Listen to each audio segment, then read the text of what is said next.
Hey guys, EBPMAN here, and today we're going to take a look at a short throw projector. This is a 4K capable projector. It's one of the most affordable 4K projectors available on the market, and it's from Xiaomi. This is the WEMAX 1. Let's check it out.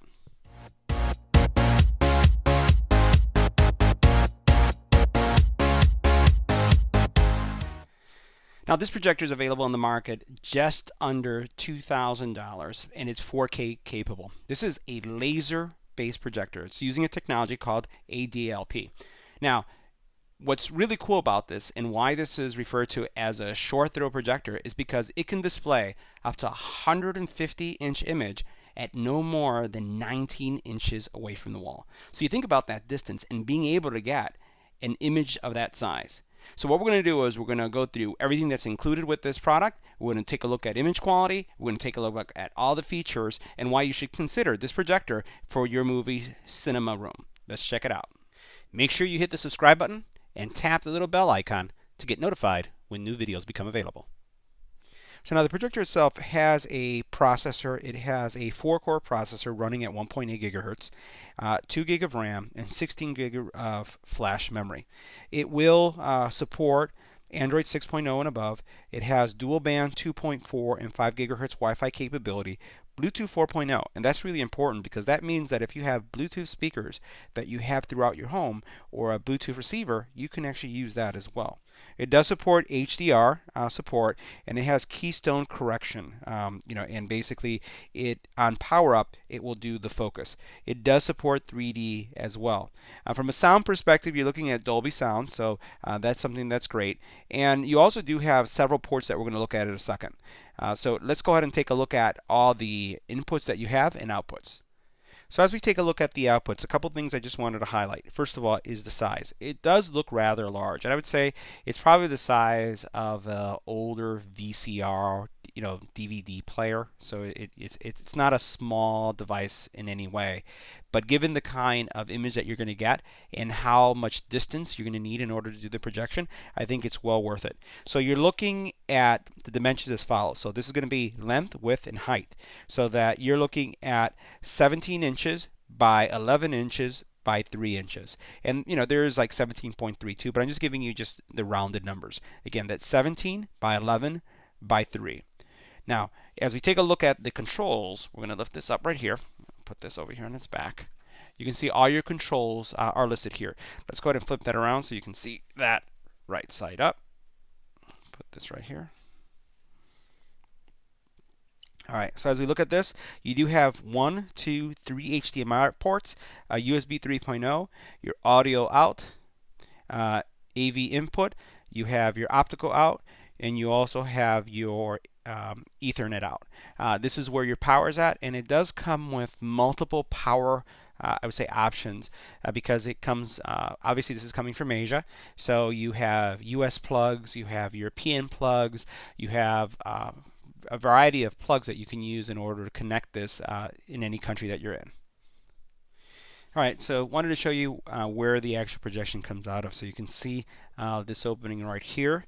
And if we take a look at the sides, we're going to bring this up here on the sides, you'll see your speakers, an adjustment dial here, and I'll put this on this side. You can see the same thing, and then again this adjustment so that you can move the legs up and down. So as you move this, the legs come out. You'll notice over here another USB connection or port right there, and then the front really doesn't have anything else except this venting system here, and I'm sure sound's going to come out of there as well. You do have rubberized feet on each corner, as well as a kind of like a back riser here, as you can see right there. So again, you heard the dimensions. It's definitely, it has some heft to it, but once again, this is not something that I would anticipate you moving a lot around your home. This is going to be something that if you want to eliminate, let's say, your TV, and you have one of those TV stands where you have maybe your sound bar and your cable box or your Roku, or let's say an NVIDIA Shield, you're going to lay this here, and then again all you need is those 19 inches from the wall to be able to get an image of 150 inches. So let's go ahead and take a look at what's included in the box. So now included in the box, you're going to find your power cable, and it does have adapters for all the countries. So you can see what the power adapter looks like right there. You use this for the US. You have additional adapters that are going to allow you to use this anywhere in the world. You do have a remote control. It's battery operated, it's Bluetooth, and then you have a user guide. Alright guys, so here's the projector. It's powered on, as you can see, and I'm no more than 4 inches from the wall. And at 4 inches, I'm getting a little bit over an 80, I would say about an 80-inch display. So I'm not getting quite the 150, but as I pull back, this thing will get much, much, much larger. Now, to give you a sense of light sources, I do have the lights in my studio. The back lights are on. So this is the kind of display that you're getting. And I have to say that this is a very bright projector, and it's only set at 50. The colors that you see are all set at standard, so everything is 50, 50, 50. And you can see the overall clarity and how crisp the images are. Now, one of the things that you'll notice right off the bat is that the navigation, all of the content that's being provided, because it is a Android-based projector, which means that you have an operating system and you can install apps. The entire operating system is in Chinese. Now, you do have the ability to change things to English, but there are only certain things that get affected. So what I want to do is I want to show you, the settings area. I'll show you where you can change the language on yours. And if you do pick up this projector, one of the things I'd advise is using Google Translate, or if you're a Samsung phone user, you can use Bixby, and it will translate as you're pointing your phone at the screen images. It will tell you all the words. So let's take a look at the menu, and we'll see what you have to change to get the English settings and see what's in English and what's not. Alright, so what we're going to do is I'm going to use the remote, and so here I have the remote in my hand. So you can see that I do have a light on, so you can see the light source coming in. So here's the remote. Works very similar to what you would see in a Fire TV, or if you're using an NVIDIA Shield or Apple TV. So you have the same type of controls. We'll look at this a little bit closer. But I'm going to go to the top now, and these are some of the basic settings that we see here. So we have just the weather, some additional information that I'm just going to skip, an alarm setting, smart home, because this could be integrated with your smart home devices that Xiaomi has, and I'm going to go into settings. Once I go into settings, you notice everything is in English. So I'm able to look at my network, I'm looking at my general settings. So here you'll notice preview window, autoplay. There's some menus that haven't been translated, but you could use your Google device to take a look at those. You have language, and this is the key area. So under general settings, this is where you're going to go to change the language settings to English. I've seen earlier versions or previous versions of these projectors require an APK to install, but that's not the case with this one. Keyboard, it has a non-English keyboard, but it supports American characters. But what I would recommend is that you install like a Swift key or something else on there so that you can get 100% keyboard. Now keep in mind, this is an Android 6.0 operating system that's just been skinned. So again, you can install some apps, and you can also uninstall those apps. So here you have the device name, location, one-touch play. Again, some settings here that you can go through. You would have to use your translator in order to do this. So this is showing apps that come as part of the ROM that are for playing videos and things of that nature. So you can go through these. I'd recommend using Google Play or Translator in order to do that. Actually, Google Translator, to see what's going on there. You have reset, auto brightness, right? So automatic brightness is by IR body detection. Screensavers you have, and then some additional settings for power saving modes. Let's take a look at the next menu. Now the next option you have is to set up Bluetooth devices. Again, this is where you're starting to see that not everything is 100% translated, but you can put in a remote control, for gaming, speakers, which is pretty cool because you would want this. In order to really take advantage of this in a media center environment and in your home, having Bluetooth speakers is just going to give you some great sound. Now keep in mind that this system does have 4 front-facing speakers, and it actually sounds really good. So we're going to do an audio test as well, and you'll see that in a couple of minutes. But if you want to have that true surround sound experience, you could go ahead and Bluetooth this to a receiver, or Bluetooth this to some speakers. You do have an account and security area, and this is going to be if you want to sign in to your Xiaomi account. for some additional features. You can determine if you want to install or uninstall install third-party apps if you want to sideload something. And believe me, if you want to use the Android operating system, you're going to want to sideload things. I'll tell you what apps work and which ones don't. You have also Android logs and then some other menus here that as you use Google Translator, you'll be able to see what those are. Now the next menu item that we'll look at is display, and in the display area you have multiple settings that you can go through, your display parameters, your keystone, your projector mode. We'll click on that so you can see what that looks like. So you can flip and mirror this, which is also pretty neat because really if you look at these features, now I would consider mirror. I don't know so much about flipping this because I don't know how well this would work on a ceiling mount upside down. I don't really get why that would be there. But the mirror, and let's go ahead and see what this looks like. So see how you can flip this like this. We'll go back to the other one. Is used when you are going to be projecting this through a screen that you are going to place a projector not in front of the screen but behind the screen. So that's a really nice feature. Let's do the flip so you can see what that does. So again, this is if you're going to have it upside down, and you could also do a mirror and flip. I'm going to go back to normal so you can see what that looks like there. Now you do have areas where you can adjust focus. I thought that when I heard that electric focus feature, I thought that it would automatically calibrate itself and focus every single time you turn it on. And that is not the case. Let me show you what this is right here. So this is kind of your area where you would set up your focus. I expected it to just using its laser capabilities to do that autofocus and auto keystoning.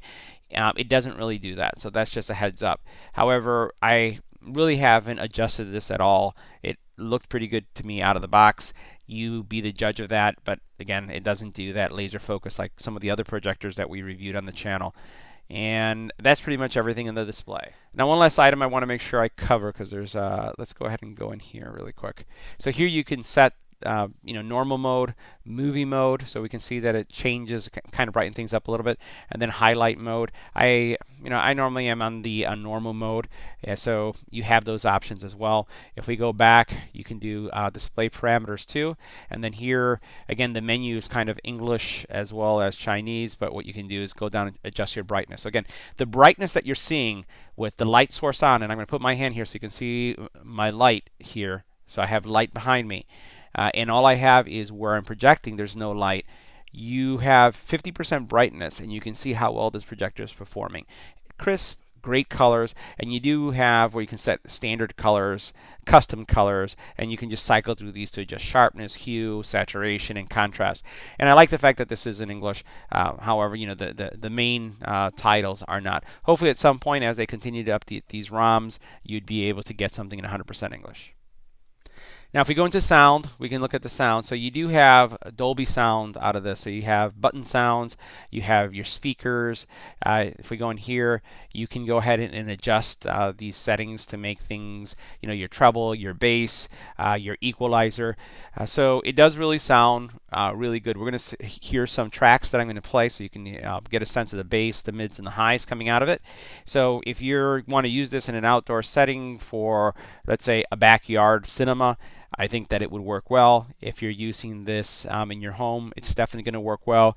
I still prefer having a Bluetooth speakers or a receiver so that I can get a full immersive experience since it does support Dolby sound.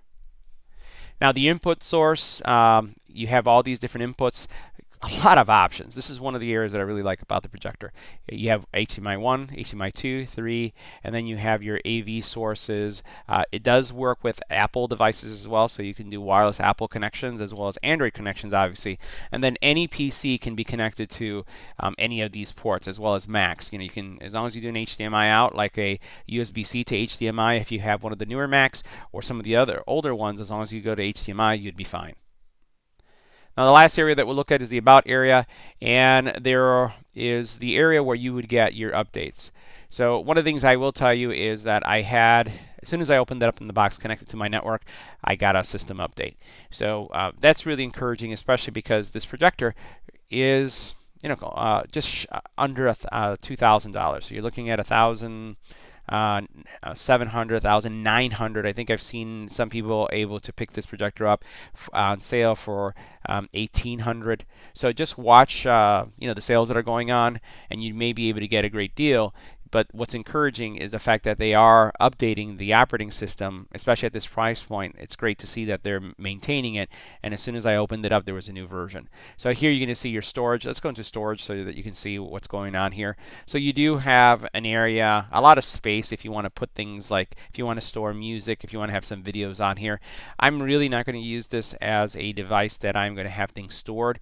I'm going to use a NVIDIA Shield connected to this, an Xbox, or a Nintendo Switch, for gaming type usage. Not really the operating system itself, because I find that it's a little bit limiting. So let's now switch to the operating system, and we can talk about what works and what doesn't. So now the first major disappointment is that this desktop is not English based, and it's also not something that I've been able to find as I've been playing this now for 2 days. Anything I can configure to disable all this content. So as you're going through, there's a lot of content that they have. It's great because it's an Android operating system. It's very responsive, so you can see how it's just loading this stuff, and this stuff is coming from the internet. So this is connected to my Wi-Fi network, and you can see how quickly this thing is just showing me content. I'd love if I could personalize this content. I'd love if I can change the content.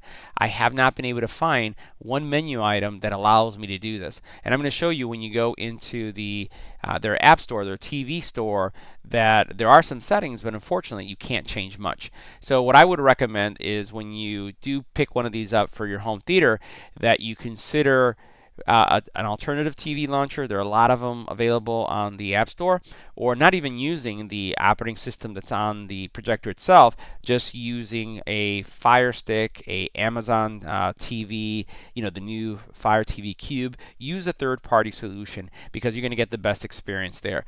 This is definitely not targeted for the US market, and again, the reason why I was really encouraged is because of the price point, and the overall quality is unparalleled to what I've been seeing on the market. You'd pay a lot more for a projector like this.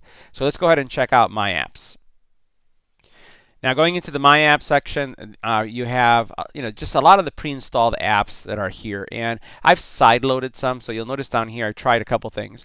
I tried Netflix, Directv Now, and YouTube TV. With this ROM, and I was not able to get any of these to work. So if any of you have picked up this projector and you have an idea of how to get these going, it will launch. Keep in mind, it does launch, but what doesn't happen is it doesn't stream. I'm not able to get anything to stream. So let me launch Netflix so you can see how this works. And you can see here's Netflix. Looks great. Great blacks, good color. The problem is that the remote, when you're clicking it, will not navigate in Netflix, so you'll need to get either an Air mouse or one of those remote keyboard combos that you've seen me use in the channel, like something like this, to be able to use on here. So it really is non-functional. So we'll go back in here and you can see some of the other things. So the TV manager is the desktop manager that you're seeing where all of the content is coming in. And unfortunately, when you go into the TV manager, all you can do is look at memory. You can uninstall apps and you can boost memory, but when you're uninstalling apps, you're uninstalling that which you installed. You can't take away any of the things that are on there.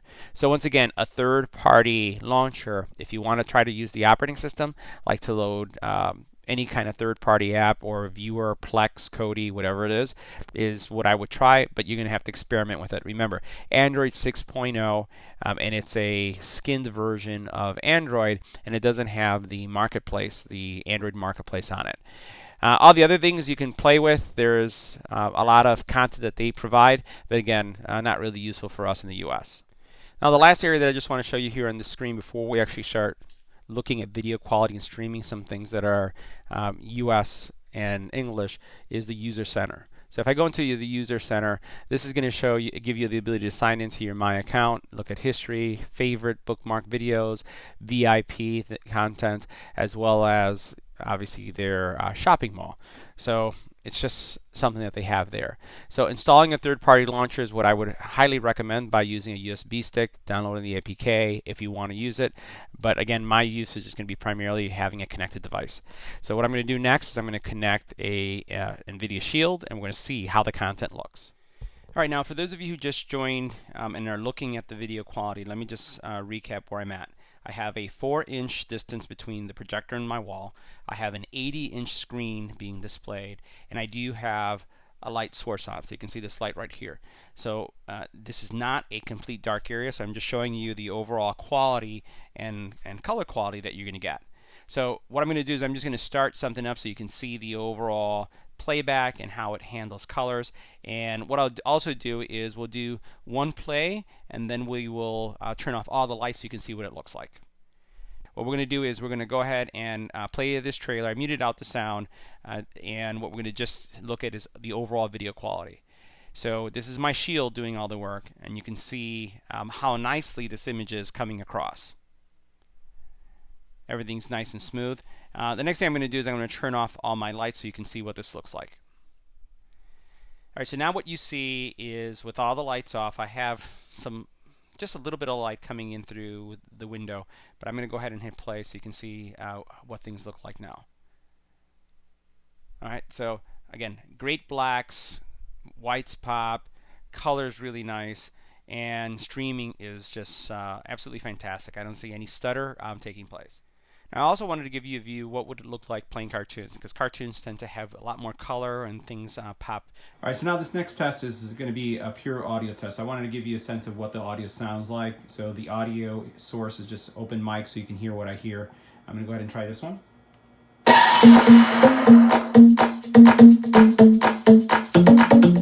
And that's at full volume, so I'm going to increase it. And decrease it. And again, these are the built-in speakers. We'll go to the next song.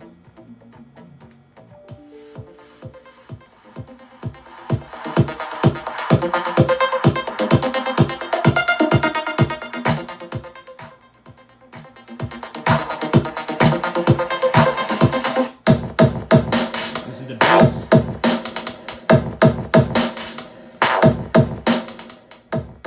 And again, built-in speakers. Go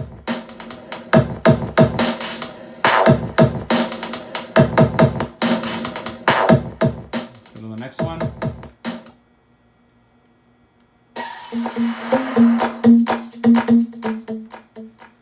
There you have it. Great audio, good bass, high mids and treble. You're looking at your mids, your highs, and your bass are all present, and it sounds fantastic. Now, for those of you who are curious about gaming, very, very popular game. Just wanted to show you, some screenshots of what the quality would look like just going through, so you can get a sense. Great for gaming.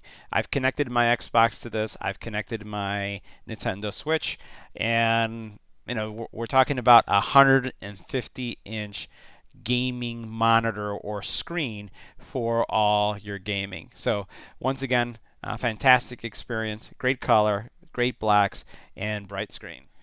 Now here's another view of some gameplay going on. Those of you who are familiar with this game, again, this is a retro game, but just giving you kind of like what the overall experience is on the screen. I'll shift my camera a little bit to the side so you can see the full screen there. Looks good. Again, no complaints with overall video quality. All right, guys, here's one more video sample. With the lights off, let's turn on the lights. We'll go ahead and pause this. Now, this is every light except my front light that is right over my kind of demo area. And you can see how the quality still is pretty good with the light on or off. And remember, this is set at 50% brightness. So guys, that concludes our review of the Xiaomi WEMAX 1 short throw laser projector. If you have any comments or questions, comment area, smash the subscribe button, and see you in the next one.